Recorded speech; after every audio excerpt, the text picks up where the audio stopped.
여러분 안녕하세요. 만나뵈서 반갑습니다. 우리 이스라엘 선교사님께서 제가 마지막 때에 대해서 설교를 한다고 이렇게 소개를 해주셨는데 사실 저에게 부탁이 온 것은 기도의 집입니다. 그래서 제가 생긴 거는 좀 종말론 극단주의자처럼 생겼죠, 맞죠?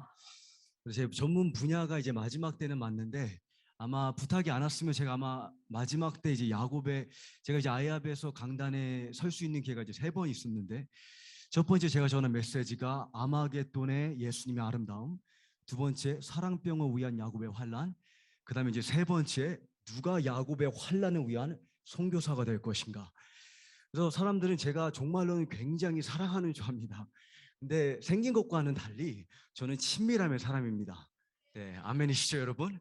네, 사람은 생김새로 판단하시면 안 됩니다.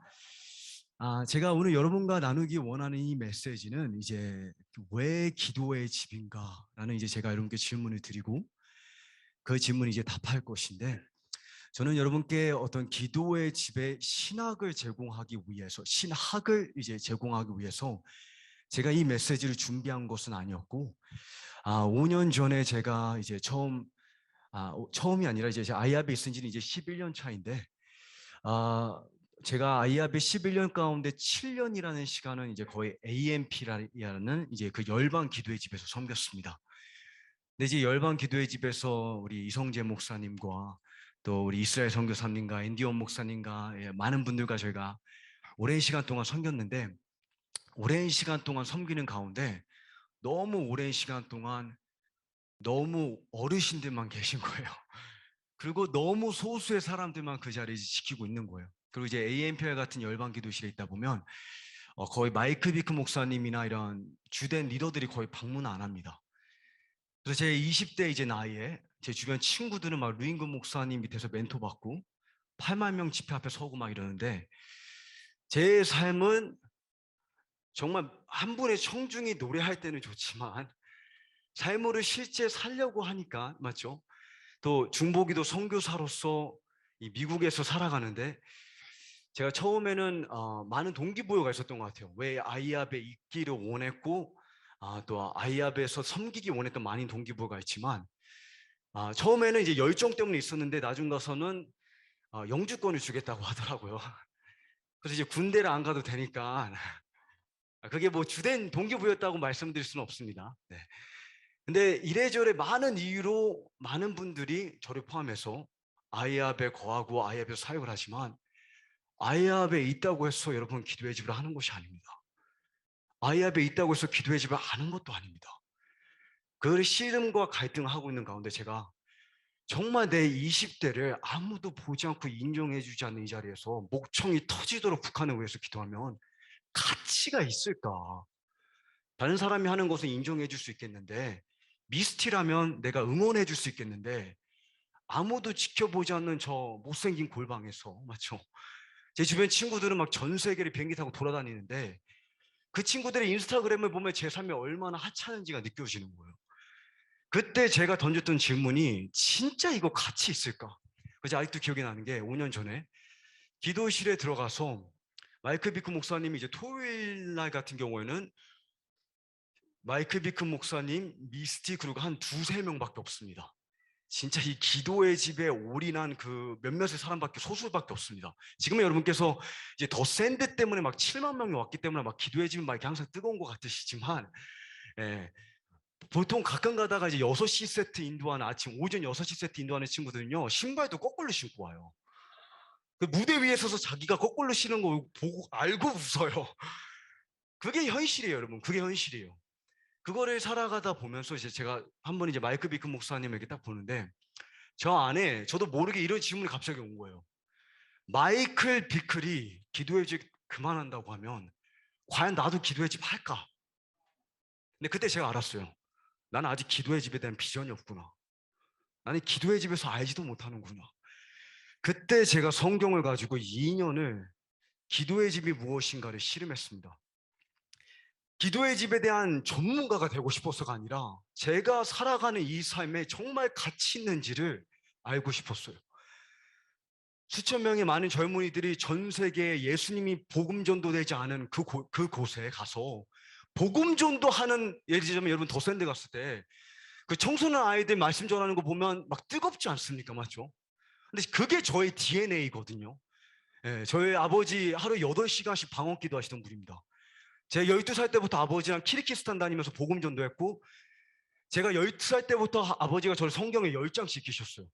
성경 하루에 10장, 손으로 한 장을 썼어요, 제가. 여러분, 그때는 윈도우 97 기억나십니까, 여러분? 예, 컴퓨터가 키면 10분이 걸렸어요. 그래서 그때 제가 성경을 손가락으로 한 장을 쓰면 1시간이 걸려요. 그리고 저희 아버지가 10페이지가 되는 성경 말씀을 기도문으로 만드셨어요. 축복 선언문이라고. 축복이 아니라 저주였습니다, 매일 저에게는. 그리고 이것은 영적 훈련이 아니라 고문이었어요, 고문. 제가 볼 때는 거룩한 아동학대였던 것 같아요. 하나님께서 아직도 내적으로 이제 치유해주고 계신데, 물론 모든 것을 협력해서 선을 이루시지만, 그런 아버지 밑에서 이제 소위 저희가 밥조수 목사님 논밭에서 막 아시아의 젊은이들이 이 기도실을 볼 것이다 그러잖아요. 제가 한국의 충청북도 증평이라는 논밭에서 온 사람입니다. 그 증평에서, 저기 증평 친구 한 명 있거든요. 그 증평에서 제가 평생을 자라면서 저희 아버지가 여덟셋에 저를 앉혀놓고 뭐라 하셨냐면, 너 오늘부터 너의 나아갈 방향은 아빠가 결정했는데, 뭐 한국 문화 그렇죠. 네, 의견이 주어지지가 않아요, 맞죠? 그 아버지께서 결정하시면 그 길을 가는 겁니다. 예. 그 아버지께서 결정하신 길이 뭐였냐면, 너는 이 예수님의 재림을 준비할 목소리가 돼야 된다.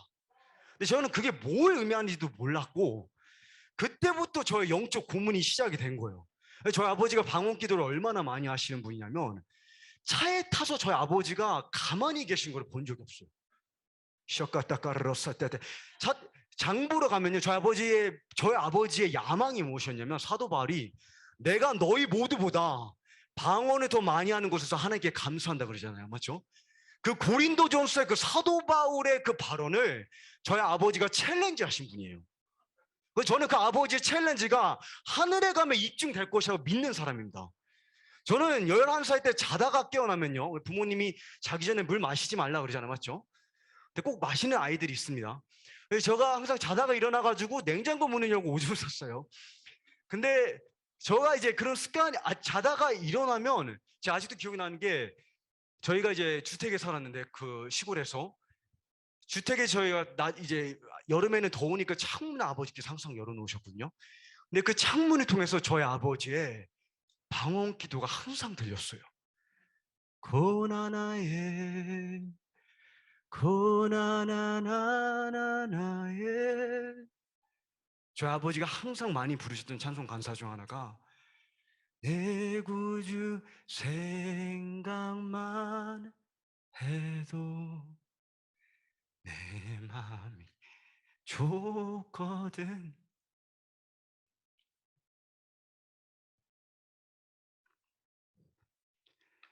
주 얼굴 배울 때야 얼마나 좋으랴. 그게 제 어렸을 때 자장가입니다. 저 아버지가 30명 되는 교회에서 35년을 목회하시면서 예수님 한 분 앞에서 부르시던 그 찬송 가사를 듣고 제가 평생을 자랐거든요. 근데 그런 아버지 밑에서 자랐어도, 제가 아무래도 이 기도의 집에 처음 오신 분들은 느끼시겠지만, 기도실에 딱 가면 자, 한국이랑 문화가 다르잖아요. 저는 미스티가 누군지도 모르고 마이클 비클이 누군지도 모르고 기도실에 왔어요. 저희 어머니가 저한테 뭐라고 속이셨냐면, 제가 그때 이제 한참 춤추고, 이제 젊었을 때, 반항할 때, 이제 똥싼 바지 입고 이제 춤추고 막 피어싱 달고 이제 다닐 때, 머리 너무 많이 염색해서 이제 탈모가 됐어요, 제가. 19살 때부터. 근데 제가 그때 이제 한참 춤출 때 저희 어머니가 억지로 저를 여기로 오게 하시려고 뭘 했냐면, 제가 호주 살고 있었는데, 재현아, 너 캔사스가 어딘지 아니? 뉴욕에서 30분 거리야. 거기 가면 엄마가 매주 100불 줄게. 너 맨하탄 가서 쇼핑해. 그러는 거예요. 근데 그때는 이 아이폰도 잘 안 됐고, 이 구글 맵이라는 게 별로 없었어요, 여러분. 그러니까 호주에 사는 사람에게 캔사스 시티, 뉴욕 시티, 그게 그거 같잖아요, 맞죠? 그거 믿고 온 거예요. 그런데 나중에 와서 그 맵을 쳐보니까 30시간 30분이 걸리더라고요. 그래서 뉴욕까지 가는데 이제 3년이 걸렸는데 제가 여기 처음에 왔을 때 막 이제 저희 아버지 밑에서 이제 훈련을 받았으니까 막 이제 그 크게 기도하잖아요. 또 저희 아버지가 또 시골 분이셨기 때문에 목소리가 충분히 안 크면 이 허벅지 빠따로 맞았어요, 제가. 그래서 저희 막 그 기도실 와가지고 막 고라까라 싸따따따따따따 깨라 마까라. 근데 여러분 이렇게 기도하면 여기 이 기도실에서 안내위원이 가서 여러분 조용히 시키는 거 아시죠? 네. 그 전돌로 세트 때, 전돌로 아세요? 혹시 전돌로? 이 피아노 막 치면 이제 막 성령님의 임재가 너무 강하게 와서 삼층천에 막 올라갑니다, 저절로. 그 전돌로 세트 때 제가 막 엄청 크게 막 기도를 하고 있었던 거예요. 불 받아가지고, 북한에 의해서. 그러니까 이제 어르신께서 오셔서 조용히 해달라고. 그래서 제가 여기 기도실에 뭐 하는 곳인지도 모르겠고, 1년 동안 쟤네들 뭐 하고 있는 거지? 왜 노래하고 있지? 여기 기도하는 곳이라는데 기도는 하지 말라고 하고, 노래는 하고 있고. 그래서 제가 기도의 집이 뭐냐, 그것을 씨름하고 갈등하고 그러는 가운데 어떨결에 이제 한인사역부랑 연결은 됐는데, 제 안에 그 젊은이로서 열방을 향해 갖고 싶은 그 갈망은 뜨거운데, 이 젊은이들이 예수 그리스도에 대해서 들어보지 못한 히말라야에 가고 있는 판에 이 미국 선진국에서 24시간 노래하는 내 삶이 가치가 있을까? 정말 가치가 된다고 외칠 수 있을까? 그 확신이 없었습니다. 그리고 마이크 비크 목사님을 보고 제가 그때 질문을 던졌을 때, 그때 성경을 갖고 2년을 씨름했습니다. 기도의 집이 무엇인가? 기도의 집이 진짜 무엇인가? 그러면서 이제 처음 이사야 56장에 기도의 집이 여호와의 성산이라는, 그리고 에스겔 28장에 하나님께서 에덴 동산을 성산이라고 칭하시는 것부터, 어떻게 모리아산을 아브라함이 여호와의 성산이라고 칭했던 것과 신의 산을 모세가 하나님의 성산이다, 그러면서 에덴부터 새 예루살렘까지 신의 산부터 시온산까지 이 기도의 집이 정말 하나님의 꿈이라는 것에 대해서 제가 발견하기 시작하는데, 그 여정 가운데 하나님께서는 기도의 집이 무엇이냐라는 질문을, 기도의 집이 어떻게 운영되나라는 저의 질문을 왜 기도의 집이냐라고 바꾸셨습니다. 그것을 제가 이제 오늘 여러분과 함께 나누기를 원합니다. 왜 기도의 집인가? 신명기 10장을 보면 여러분 이런 말씀이 있습니다. 이스라엘아, O Israel, what does the Lord your God require of you? 내 하나님 여호와께서 내게 요구하시는 것이 무엇이냐? 여러분, 하나님 이런 질문 하시는 거 아십니까? 우리한테 그냥 성교지로 가라고 말씀하시지 않습니다. 그냥 기도의 집 하라고 말씀하시지 않습니다. 절대 그렇지 않습니다. 오늘날 기도의 집 외치는 저를 포함한 많은 사역자분들을 보게 되면 기도의 집이 중요하다, 기도의 집을 해야 된다, 다음 세대 가운데 살아나기 위해서 우리가 기도의 집을 세워야 된다 외치는데, 하나님은 그 기도의 집을 통한 하나님의 궁극적인 목적을 모르는 자에게 제발 기도의 집을 셧다운 시키라고 부탁하십니다. 그것이 말라기서 1장입니다. 말라기서 1장에 여러분 생각해 보시기 바랍니다. 성경에서 가장 중요한 원칙 중 하나가 문맥입니다. 말라기서가 고레스를 통해서 하나님께서 기도의 집을 재정후원해 주십니다. 그리고 느헤미야와 에스라를 통해서 예루살렘까지 수만 명의 백성을 이끌고 가서 스가랴 선지자와 학개 선지자를 통해서 기도의 집을 세우십니다. 그러고 난 다음에 오늘 선지서가 말라기입니다. 근데 그 말라기 선지자 1장 10절에 뭐라고 말씀하시지 않습니까? 말라기 1장 10절에 저희가 본문을 읽기 전에 제가 잠깐 기도하겠습니다. 하나님, 지금 하나님께서 어떠한 말씀을 하기 원하시는지 오직 하나님의 살아있고 운동력 있는 말씀만 선포되게 하여 주십시오. 하나님, 사람의 경험과 사람의 견해와 사람의 모든 소견이 예수님을 아는 지식 앞에 순복되기를 원합니다. 하나님, 제 입술을 주장하여 주시고 오직 살아있고 완전한 여호와의 율법으로 예수님을 향한 감격을 소송케 하여 주십시오. 예수님의 이름으로 기도드렸습니다. 아멘. 말라기서 1장 10절에 너희 가운데 누가 성전의 문들을 닫아서 내 제단에 쓸데없는 불을 지피는 일이 없었으면 좋겠다. 내가 너희를 기뻐하지 않는다. 만군의 여호와께서 말씀하셨다. 그리고 내가 너희 손에 있는 재물을 어떤 것도 받지 않겠다. 여러분 충격적이십니까? 영어 표현에 보게 되면 shut the doors. 여러분 코로나 바이러스가 터지고 교회가 정부로 인해서 셧다운에 걸렸습니다. 그 셧다운 기간 가운데 말라기서 1장을 묵상한 자가 있습니까? 혹시 질문해 보신 적 있습니까? 좌파가 교회를 어떻게 셧다운 시킨다고 논하기 이전에 하나님이 당신의 성전을 셧다운 시킬 수 있다는 사실을, 왜? 만약에 하나님이 목적한 바를 깨닫지 못한다면 우리는 주일날 교회에 가야 된다고 배웠습니다. 제가 어렸을 때 아직도 기억이 나는 게 목회자 자녀였으니까 저희 형이 그 어린 마음에 한 번은 저희 부모님께 이런 질문 던졌습니다. 저희 어머니께, 엄마 교회 왜 가야 돼요? 그 질문에 저희 어머니가 갑자기 야구 바다를 집어드시더라고요. 그때 저는 배웠습니다. 왜라는 질문은 절대로 묻지 않는다. 한국 문화는 무조건 그냥 하면 되는 거예요. 맞죠? Just do it. 근데 여러분 그거 아십니까? 하나님은 just do it 제발 하지 말라고 말씀하십니다. 그것이 요한계시록 2장의 에베소 교회랑 하나님의 말씀이시잖아요. 맞죠? 하나님께서 에베소 교회에게 너희의 행실이 부족하다고 말씀하시지 않았습니다. 너희의 수고가 부족하다고 말씀하시지 않았습니다. 너희의 사역이 못 미쳤다고 말씀하시지 않았습니다. 너가 놓친 것이 있는데 그 우선순위를 놓치면 너의 수고가 무용지물할 수 있다는 거 아느냐. 여러분 마이클 목사님 저에게 한 번은 이런 조언을 주시더라고요. 제가 처음 이제 마이클 비크 목사님을 존경하는 그 영적 아비에서 어떤 영적인 친구로서 또 아버지로서 이제 가까워지는 그 사이 가운데 한 번은 저에게 해주셨던 조언이, 일라이자 너의 삶 가운데 인생에서 가장 중요한 것은, 가장 중요한 원칙 중 하나가 있는데 그것이 무엇이냐면 You must start with the end in mind. 너가 무엇을 하든지 간에 먼저 끝을 알고 시작해야 된다, 일라이자. 여러분 여행을 갈 때 무슨 차를 타느냐 중요합니다. 누구랑 동행하느냐 중요합니다. 가장 중요한 거는 목적지입니다. 어디를 가는지를 모르면 의도하지 않게 나의 열심과 수고가 나를 방황하게 만들거나 아니면 나의 열심과 헌신이 엉뚱한 목적지로 이끌어갈 수 있습니다.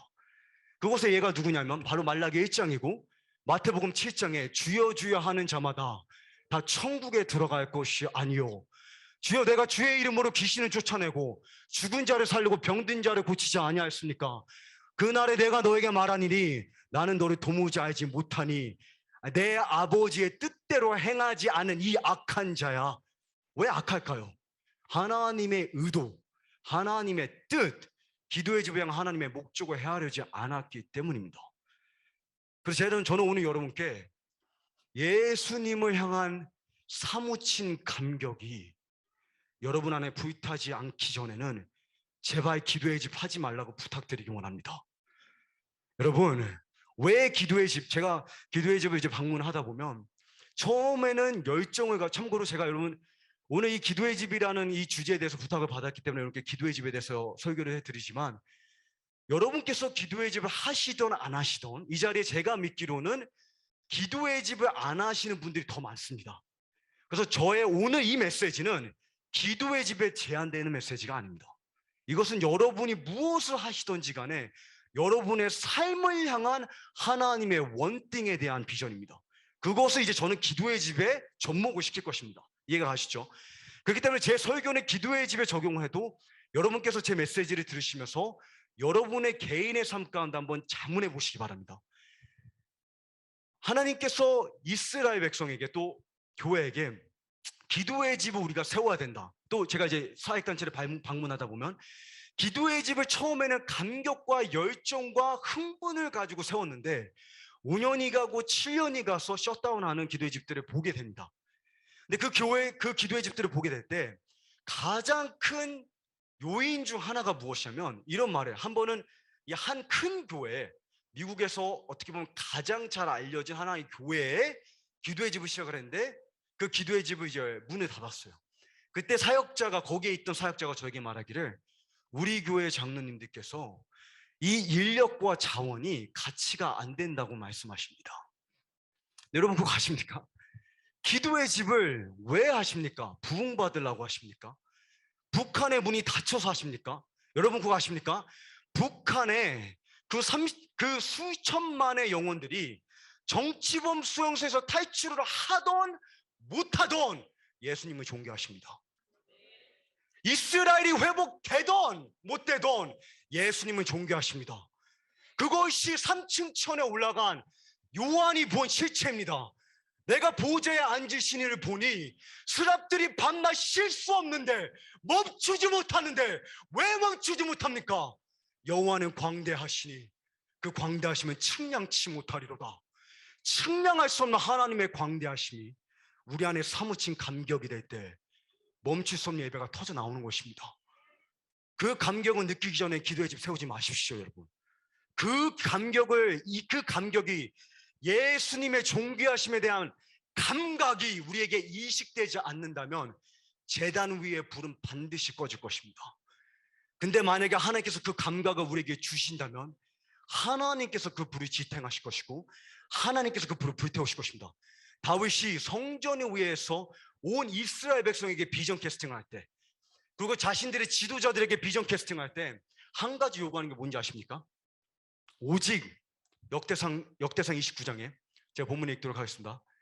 역대상 29장에 5절에서 9절에 오늘 누가 즐거이 손에 채워 기꺼이, 영어 표현해 보게 되면 willingly, 기꺼이 여호와께 드리겠느냐. 이에 모든 지도자들과 이스라엘의 모든 지파의 지도자들이 다 즐거이 드리되 free will offering, 백성들은 자원하여 드렸으므로 기뻐하였으니 곧 그들이 성심으로 여호와께 자원하여 드렸으므로 다윗 왕도 심히 기뻐하니라. 너희 가운데 재정이 있는 자는 투자라고 말하지 않습니다. 다윗이 말하기를 나오지 말라고 말합니다.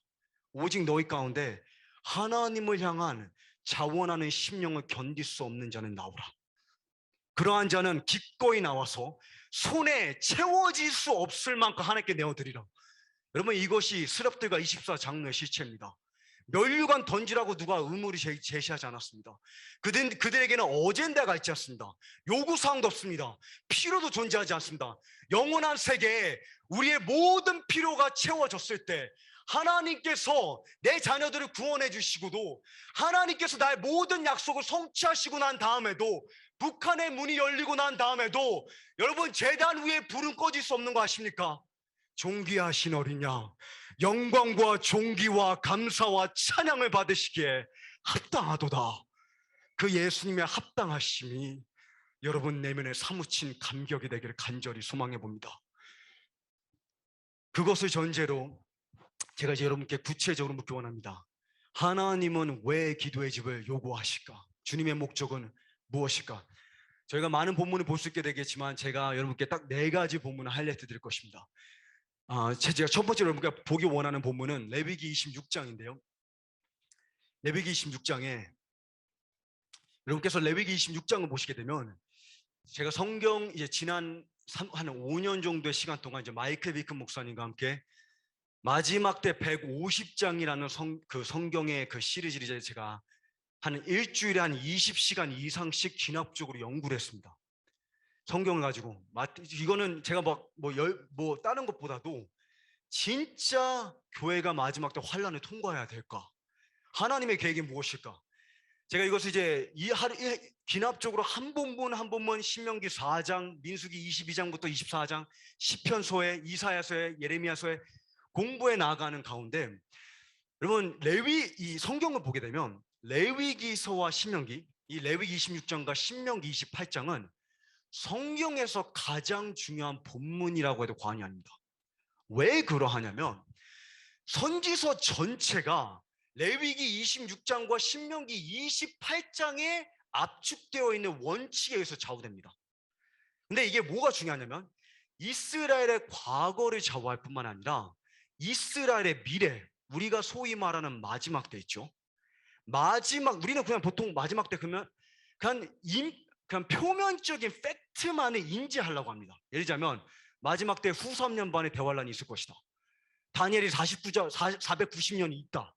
멸망에 가증한 것이 예루살렘 성전에 서면 그러면 마지막 대환란이 시작된지 안다. 뭐 이런 팩트만을 컬렉트 하는데 하나님의 계획에는 원인과 결과가 항상 있습니다, 여러분. 원인과 결과가.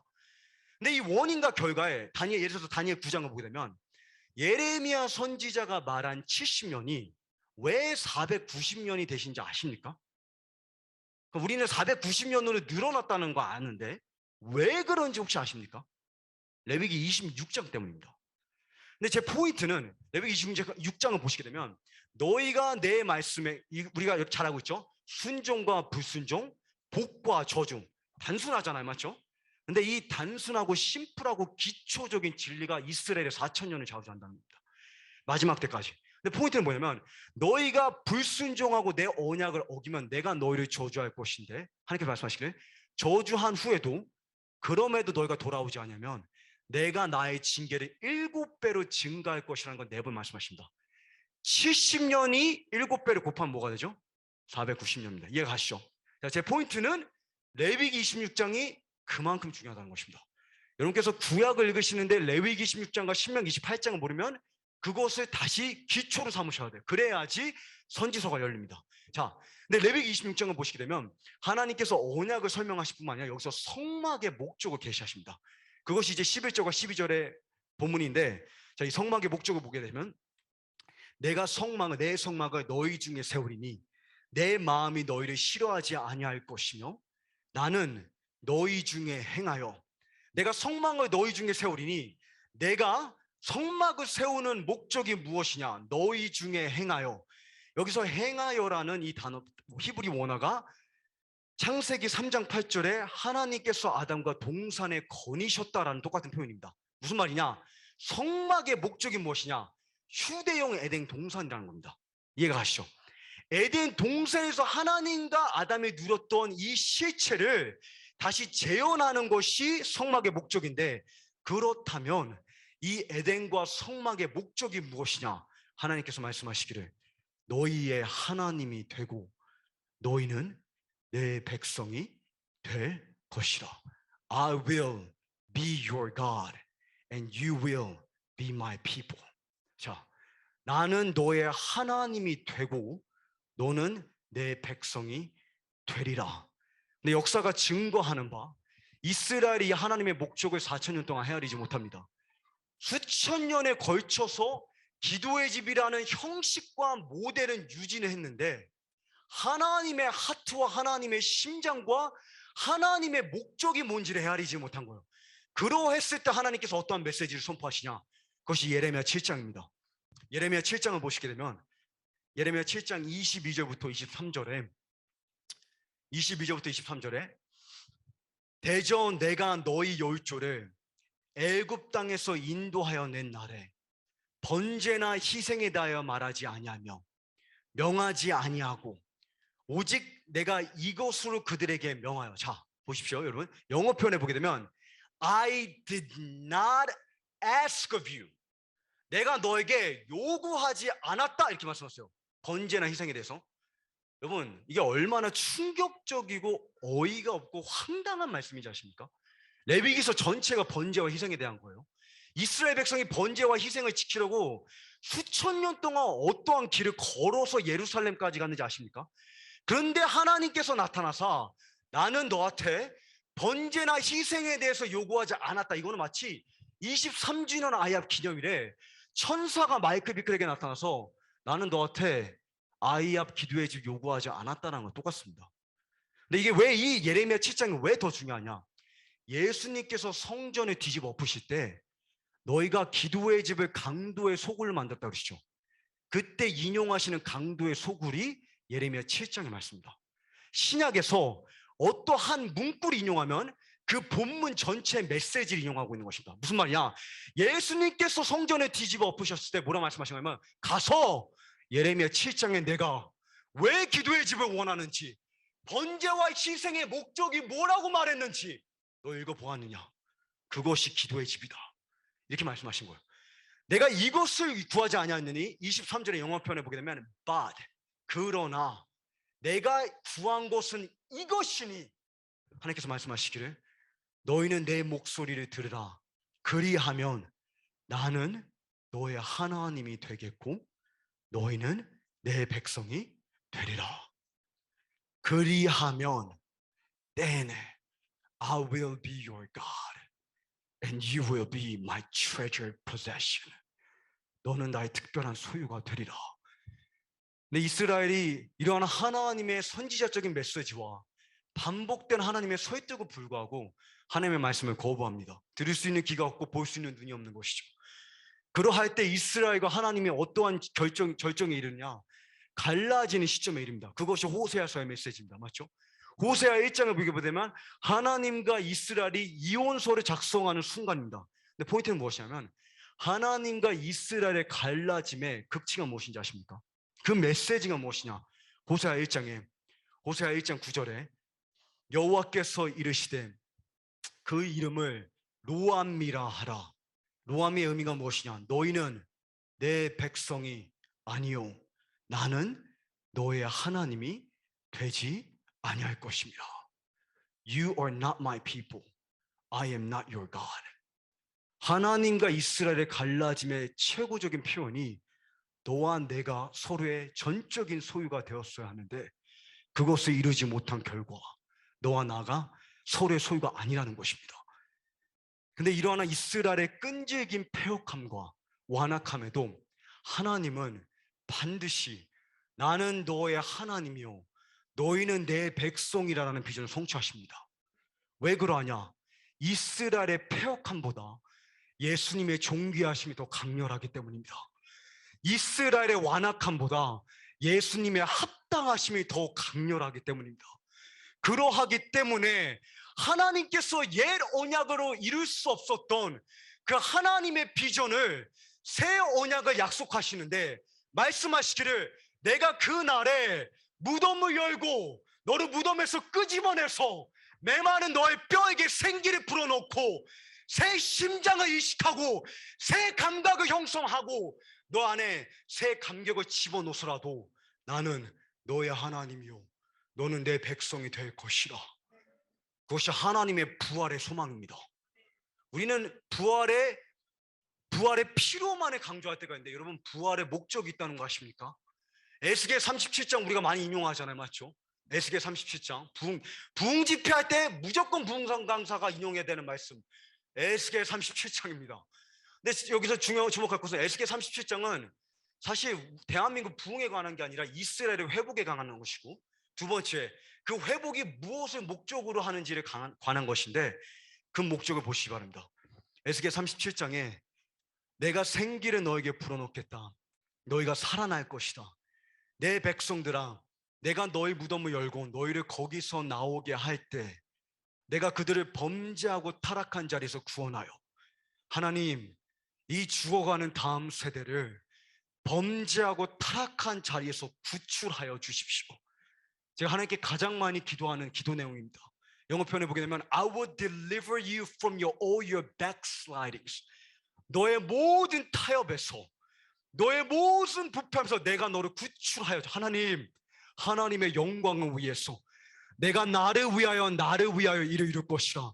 내가 어찌 내 이름을 욕되게 하리요 내 영광은 남에게 양보치 아니하리라. 내가 나를 위하여 내 찬송을 우상에게 양보치 아니하리라.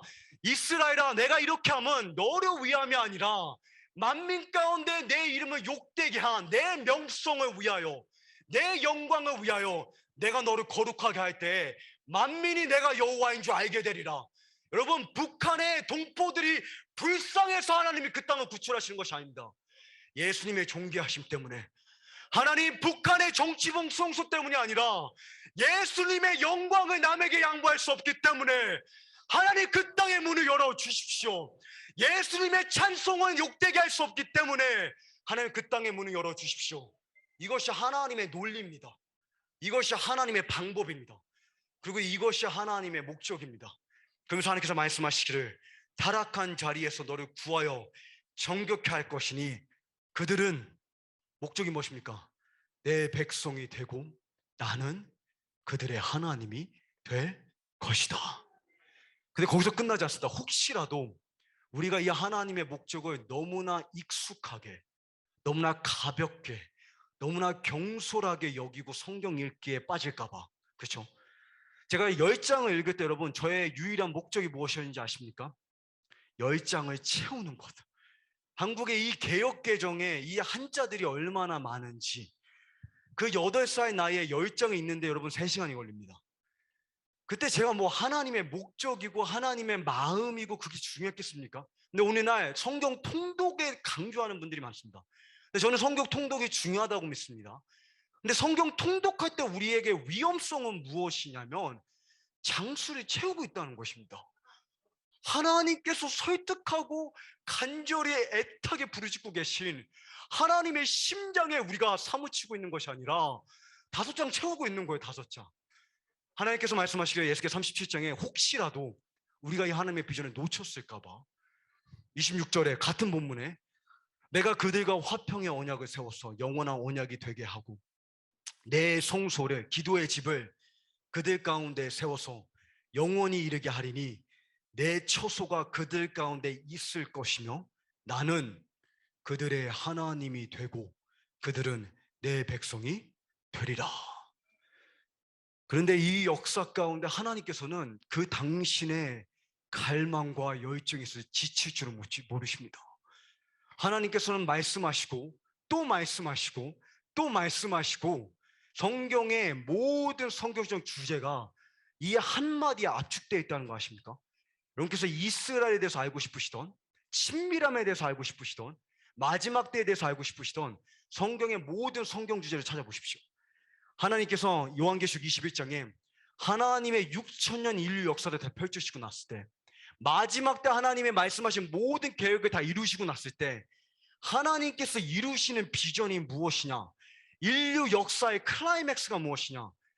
요한계시록 21장 3절에서 7절에 보라 하나님의 장막이 사람들과 함께 있음에 하나님이 저희와 함께 거하시리니 저희는 하나님의 백성이 되고 나는 저희의 하나님이 되리라. 하나님의 모든 계획이 펼쳐지고 나면 나는 너의 극상의 가치를 지닌 보화가 될 것이고 너는 나의 전적인 소유가 될 것이라. 이 하나님의 갈망은, 열정은 지배적이고 압도적입니다. 어느 정도로 지배적이냐?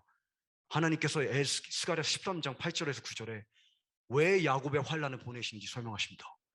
제가 본문에는 여기는 없지만 야곱의 환란을 통한 하나님의 목적이 무엇이냐? 내가 유대 이스라엘의 3분의 1을 불 가운데 집어넣을 텐데 넣고 나면 그러면 너는 그때 내게 이르리니 여호와는 나의 하나님이시라. 그러면 나는 너에게 이를 것이요 너는 내 소유니라. 하나님의 6천년 인류 역사의 비전이 하나님의 극상의 가치를 향유하는 공간이 바로 기도의 집인 것입니다. 여러분, 그 하나님의 극상의 가치를 고수하는 그 공간이, 그 자리에서 그 사무친 감격을 이기지 못했을 때 절로 터져 나오는 그 예배가 바로 기도의 집인 것입니다. 그 기도의 집의 비전을 놓쳤을 때는 하나님께서 직접 문을 닫으십니다. 근데 그 기도의 집을 발견한 베들레헴의 한 목자를 발견하시면 그를 통해서 하나님의 기도의 집을 세우십니다. 나는 너의 하나님이요 너는 내 백성이라. 이것에 의미하는 바가 무엇이냐? 아가서가 말하기를 나는 나의 사랑하는 자의 것이요 나의 사랑하는 자는 내 것이라. 여러분, 이 하나님의 비전이 이렇게 갈급하기 때문에 하나님께서 신명기 10장에 레위인들을 약속의 땅으로 보내셨을 때 맞죠? 레위인들에게 유업을 주지 않으십니다.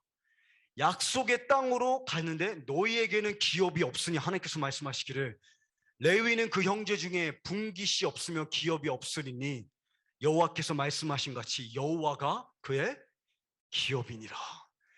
그것으로 족하지 않았어요. 여러분 생각해 보십시오. 한 지파 전체가 유업이 없어요. 왜 그러냐? 그 자녀들이 물어봐요. 엄마, 우리는 왜 집이 없어요? 집은 있었겠죠. 엄마, 우리는 왜 차가 없는 거예요? 저기요, 아무개 집사님네 집은 지금 3칸이나 샀다고 하는데 우리 엄마는 왜 통장에 100만 원도 없는 거예요? 그런 질문들을 했었을 때 그들의 실제적인 답변이 무엇인지 아십니까? 하나님이 우리의 유업이야. 우리의 삶은 그것을 전파하는 삶으로 그것을 노래하는 우리의 삶이 그것이 예배야. 그것으로 족하지 못하셔서 솔로몬이 다윗의 장막을 졌을 때 어디에다 지으신지 아십니까? 그 기도의 집의 위치가 어딘지 아십니까? 모리아산입니다. 모리아산의 의미가 무엇입니까? 하나님께서 아브라함에게 약속을 이루시고 난 다음에 약속을 가지고 산으로 올라가라고 하십니다. 그리고 그 약속을 희생하라고 하십니다. 여호와의 선물이 나의 만족이 될 것인지, 아니면 하나님 자신만이 나의 약속의 땅이 될 것인지, 그 약속의 땅에서, 그 모리아 산에서 다윗이, 나중에 솔로몬이 288명의 싱어들과 4,000명의 뮤지션들이 배치시킬 때 여러분 어떠한 찬송 가사가 터져 나오겠습니까? 하늘의 주에 누가 내게 있으리요, 이 땅의 주밖에 날 사모할 자 없나이다. 내 육체와 마음은 세잔하나 하나님은 내 마음의 반석이시오 영원한 유업이시라. 여러분, 이것은 이론이 아닙니다. 삶입니다. 그 하나님의 감격은 맛본 자가 기도의 집을 세우는 것입니다. 이제 마치도록 하겠습니다. 이 기도의 집에 여러분께서 어떻게 오셨던지 간에 이 메시지는 여러분 각 개인을 향한 하나님의 열정이고 하나님의 비전입니다. 마이크 비크 목사님이 저에게 주신 조언처럼 여러분, 우리는 끝을 알고 시작해야 합니다. 마이크 목사님이 저에게 한 번은 이런 조언을 주시더라고요. 젊은 사역자로서, 일라이자, 너무나 많은 사람들이 하나님을 처음에는 간절하고 갈급하게 찾는데 조금 사업의 문이 열리면, 조금 삶이 편안해지면 너무 쉽게 만족한다. 일라이자, 너는 만족하지 못했으면 좋겠다. 여러분, 하나님께서 여러분에게 거룩한 불만족을 심어주시기를 간절히 기도해 봅니다. 그 불만족이 기도의 집을 짓지 않고는 마치 다윗이 여호와의 집을 향한 열송이 날이 집어삼켰다 했던 것처럼 그 예수님을 향한 초소를 마련하지 않고는 견딜 수 없는 감격이 내 안에 끓기를, 소송케 되기를, 더욱더 타오르기를 간절히 소망해 봅니다. 제가 이것만 말씀드리고 이제 마치도록 하겠습니다. 4,000년, 6,000년 인류 역사에, 4,000년 이스라엘 역사 가운데 하나님의 원띵은 달라진 적이 없습니다. 출애굽부터 마지막 때까지, 시내산부터 시온산까지 하나님은 너무나 정확하게 말씀하셨습니다. 그 하나님의 비전을 헤아리지 못할 때 하나님의 전략이 무엇이냐? 그것이 룻의 스토리입니다. 이스라엘이 사사시대 때 가뭄이 그 땅에 오더니, 그러면 사사시대 때 가뭄이 하는 것의 의미가 무엇인지 아십니까? 이스라엘이 하나님을 배제했을 때 하나님이 이스라엘을 원수의 손에 넘기셨더니, 소위 말하면 야곱의 환란의 예고편입니다. 룻기서는 종말론의 예고편입니다. 이스라엘이 마지막 그 환란에 집어 던져졌을 때 룻이라는 이 모함 여인이 어떻게 그들을 시기케 할 것인가? 한 모함 여인이 나오는데, 여러분, 이 모함 여인이라는 것이 굉장히 중요한 실마리입니다. 제가 이렇게 말씀드리기를, 성경은 항상 문맥을 고려해야 된다고 말씀드렸습니다. 모압 스토리가 어디서 발견됩니까? 민수기 22장부터 24장이잖아요, 맞죠? 민수기 22장부터 24장을 보게 되면 발람과 당나귀의 그 스토리가 있잖아요. 한 발람이라는 선지자를 발락 왕이 고용을 해서 이스라엘이 저주해달라고 부탁을 합니다. 이스라엘이 저주하려고 딱 산에 올라갔는데, 저주를 하려고 입으려면 이스라엘 향한 축복이 터져나오는 거예요. 여러분, 무당을 세워서, 무당을 고용해서 무당에게 돈 줘가지고 세워놓으면 하나님의 성령이 그 무당에게 임해서 그 무당의 입술을 통해서 하나님께서 예언을 축복하실 수 있다는 거 아십니까? 저는 하나님께서 K-팝의 그 수천 명의 젊은이들의 입술을 사탄의 장대에 매다는 도구로, 그 무기를 사용하실 거라고 믿습니다. 사탄이 돈 주고 양육하고 세뇌해서 K-팝에 세웠더니 성령의 영이 임하면 그들의 입에서 예언이 터져 나오는 것입니다.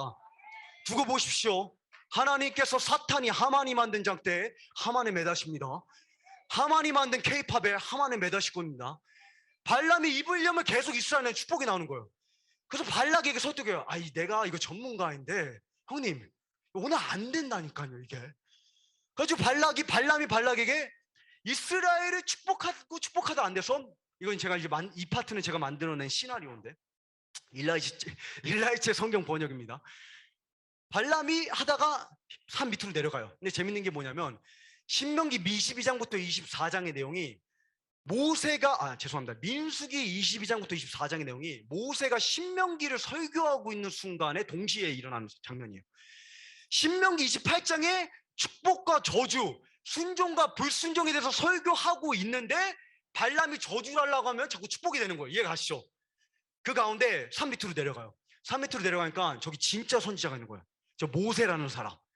저 사람 스토리는 많이 들어본 거예요. 왜냐면 그때 당시에 라합도 그렇고 그 주변 나라들이 이 출애굽의 스토리에 대해서 들어봤잖아요. 그러니까 발람이 귀를 기울이고 들어보니까 모세가 머리 설교를 하고 있는데 말하기를, 만약 너희가 불순종하면 하나님께서 너희를 저주하실 것이라 그런 거예요. 발람이 여기서 아이디어가 생겨요. 여호와가 이스라엘을 저주하신다? 그러면 여호와가 이스라엘을 저주하게끔 무대 세팅만 쫙 해놓으면 되는 거예요. 그래서 터진 사건이 바알보올입니다. 민수기 25장에 모압의 창녀들이 이스라엘 장막에 집어넣으니까 하나님의 전염병, 하나님의 심판이 풀어져서 한순간에 수만 명의 유대인들이 죽습니다. 최초 홀로코스트입니다. 어떻게 보면 그 출애굽 배후의 최초 그 다음에 홀로코스트죠. 그러한 문맥과 스토리 속에서 갑자기 룻기서의 저자가 말하기를, 한 여인이 모압에서부터 오니, 한 여인이 모압의 창녀의 후손에서부터 오니, 그 여인이 이스라엘이 하나님께 배도하는 때에 이스라엘의 신랑 대신 여호와를 시기케 하는데, 그 여인의 입술에서 나온 고백이 무엇입니까? 너의 하나님이 나의 하나님이요, 너의 백성이 내 백성이 되리라. 하나님께서 우리에게 질문하고 계신 것은 이스라엘의 신학에 동의하고 있냐가 아닙니다. 술람미 여인이 예루살렘 딸들에게 내 사랑하는 자를 발견하거든 내 사랑하는 자 때문에 내가 사랑병에 걸렸단 말이다.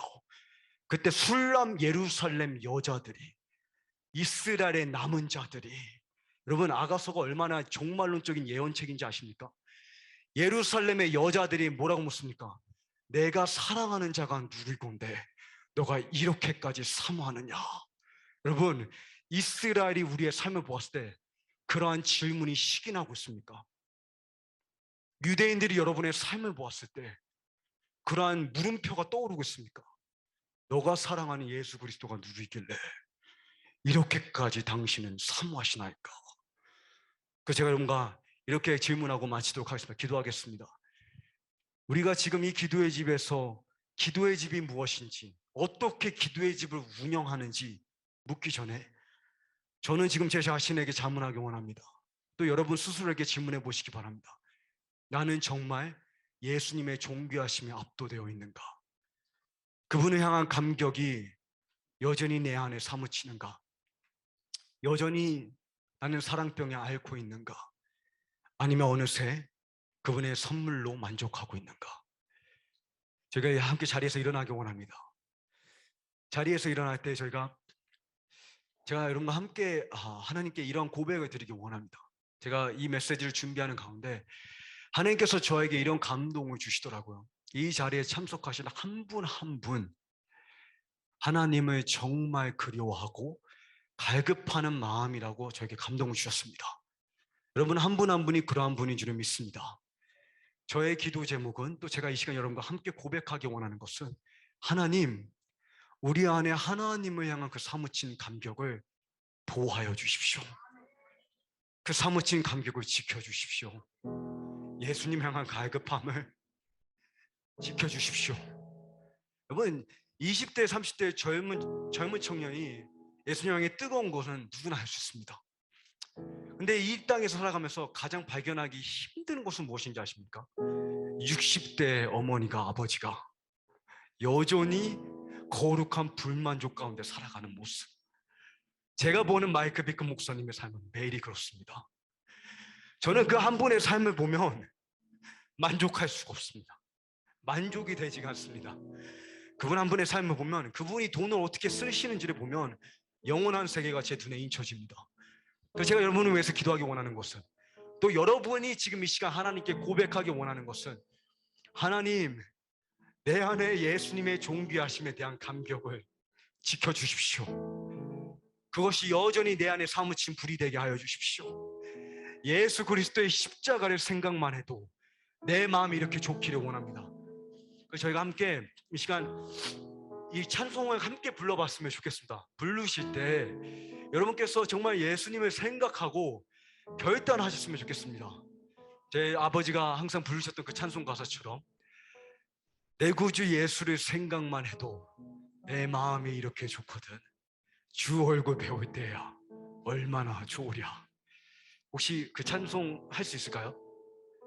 만약에 안 돼, 해보세요.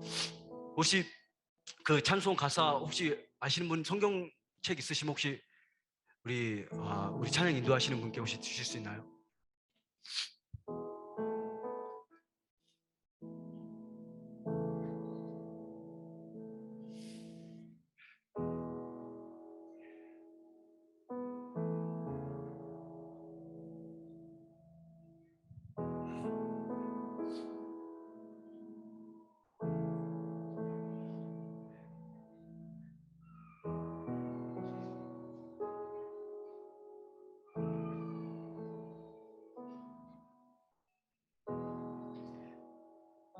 여러분께서 이 찬송 가사를 부르실 때 다시 한번 저희가 결단하는 시간이 되기를 원합니다. 하나님, 내 일평생에 다윗처럼 예수님 한 분 생각할 때 그 감격을 잃지 않게 하여 주십시오.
내 맘이 좋거든.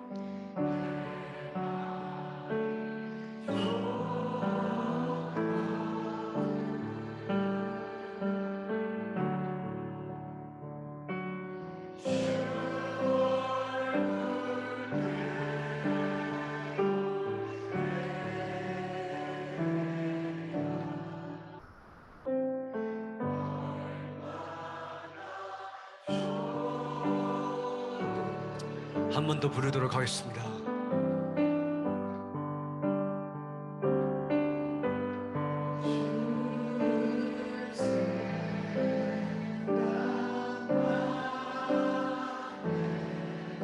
내 맘이 좋거든.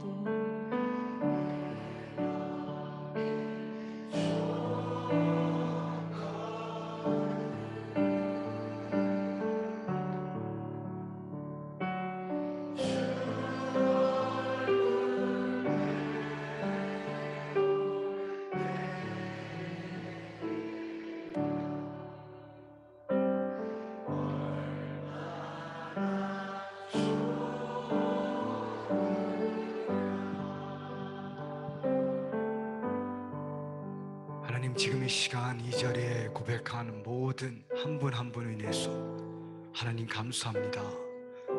이 한 분 한 분의 삶 속에 하나님이 이것이 고백이 되게 하셨고 지금도 고백이 되게 하시고 계신 주님, 예수님을 향한 이 감격을 하나님 지켜주십시오.